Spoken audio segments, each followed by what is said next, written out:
Today, I'm going to take you through 3 books that impacted my career and I think will really benefit you if you're thinking about working in corporate, you're a young graduate, or if you're even a seasoned professional. These are 3 books I think that are killer in personal development.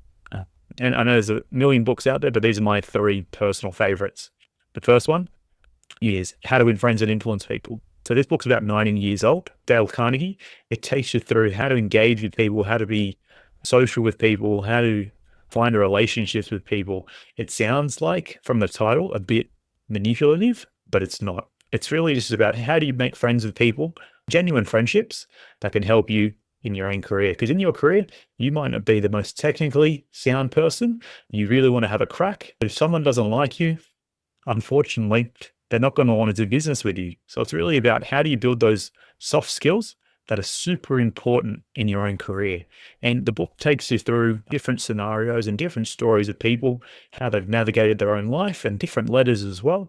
And I think it's really good stories that you can use in your own career. So I'd give that first book a very good recommendation. Now, the second book is Peak by Ericsson. And this book is mainly around deliberate practice. So you may have heard the 10,000 hours idea, except the point that Ericsson is actually trying to make is more powerful than just the 10,000 hours rule. It's not about the hours, it's about structured, feedback-driven practice. So how do you work on purposeful tasks throughout the day that help you get better instead of just trying your hardest and putting the hours in? How do you focus those hours, give it intensity, and make sure that you can engage in your work much better than everyone else? Because I guarantee that if you are practicing, much like a footballer or a sports person is practicing their craft, if you practice your own craft in the office, you'll be light years ahead of everyone else. So Peak, Ericsson, book number 2. And the third book is around Cal Newport, So Good They Can't Ignore You. This one is a bit controversial when you hear the premise, because it's all about following your passion is really bad advice. And it's the book that changed my whole strategy in my 20s. Now, Newport's argument is that passion is usually a side effect of mastery and not a prerequisite for it.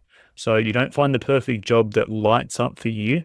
You have to build rare and valuable skills, which he calls career capital. And then you use that capital to buy some kind of career. So for example, in my career, I worked in law, I worked in banking.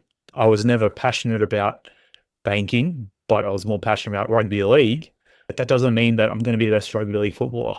And it's about building those skills, developing those skills so that when you actually get really good at something, you actually start to enjoy it. So Carl Newport's a really good story, and he goes through some anecdotes and some other people as well that really reframed my thinking. And I didn't start out knowing I'd end up working in the intersection between finance and community impact. I built the capital along the way. Started off in law, I started a grad program in a bank, technical banking skills, relationship, credibility, and then after a while, I became the person I am today, which I'm still working on. So it's a really good book to have.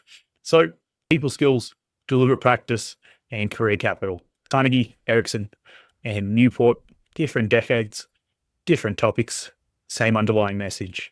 Career growth is a skill you build on purpose, not something that happens to you.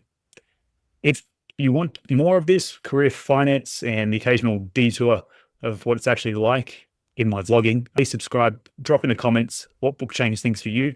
I read every one of the comments, and I'll see you in the next video.